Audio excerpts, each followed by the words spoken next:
The young waitress gently slid the plate of pancakes toward the boy, whispering, "Same as always, honey. No charge."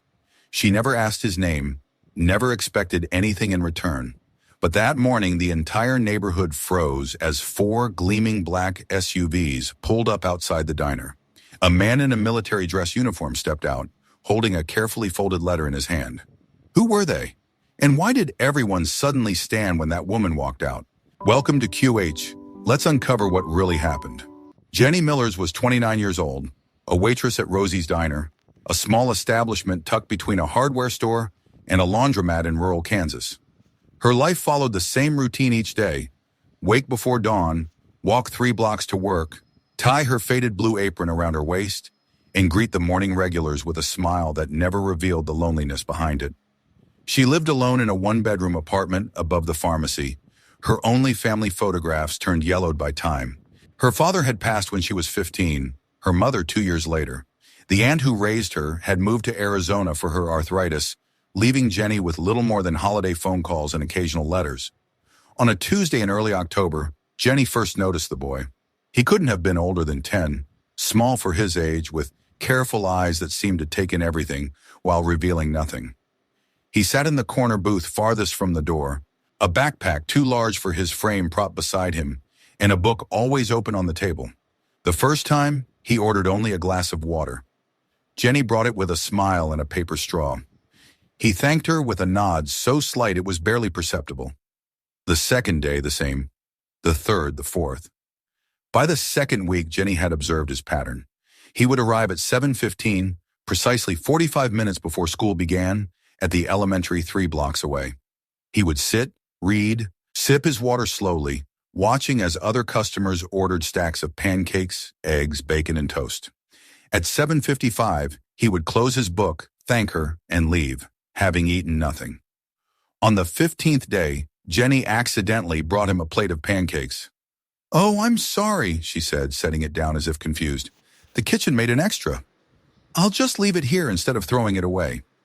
The boy looked up, suspicion and hunger battling in his eyes. "It's okay," Jenny reassured him. "Sometimes the cook gets the orders mixed up. Better to eat it than waste it, right?" She walked away before he could protest, watching from behind the counter as he hesitantly picked up the fork. When she returned 10 minutes later, the plate was empty, and the boy's eyes remained fixed on his book, a deliberate avoidance that broke her heart a little. "Thank you," he whispered as she collected the plate. It became their unspoken ritual. Each morning, Jenny would bring the mistaken order or the extra batch the cook made: pancakes one day, scrambled eggs and toast the next, oatmeal with brown sugar when the mornings grew colder. The boy never asked for anything, never initiated conversation beyond a quiet thank you, but he ate every bite, sometimes so quickly it seemed he feared the food might disappear. "Who's that kid you keep serving?" Harold, a retired postal worker who occupied the same stool every morning, asked one day. "Never seen his parents." "Don't know," Jenny admitted, "but he's hungry." Kathy, who worked the grill, cornered Jenny in the back after the 3rd week. "You're feeding a stray," she said, not unkindly but with the pragmatism of someone who had seen good intentions backfire. "You give handouts, they never learn gratitude. He'll just disappear one day. They always do." Jenny didn't argue. She simply shrugged and said, "It's fine. I used to be that hungry too."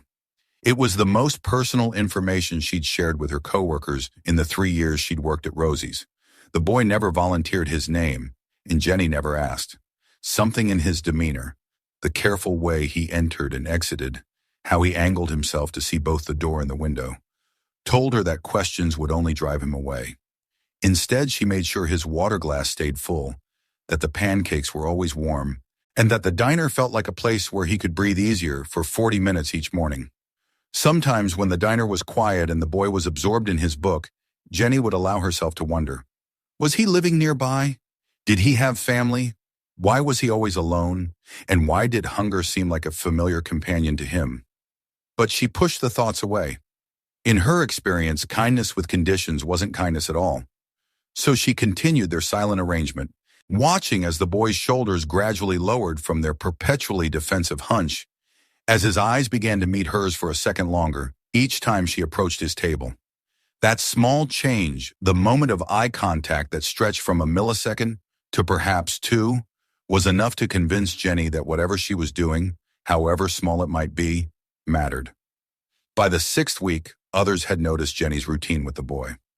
Most said nothing, but some couldn't resist commenting, their observations laced with the particular cruelty of those who have forgotten what it means to need help. "Playing charity worker on company time?" asked a businessman who frequented the diner, his tone suggesting he found the entire arrangement distasteful.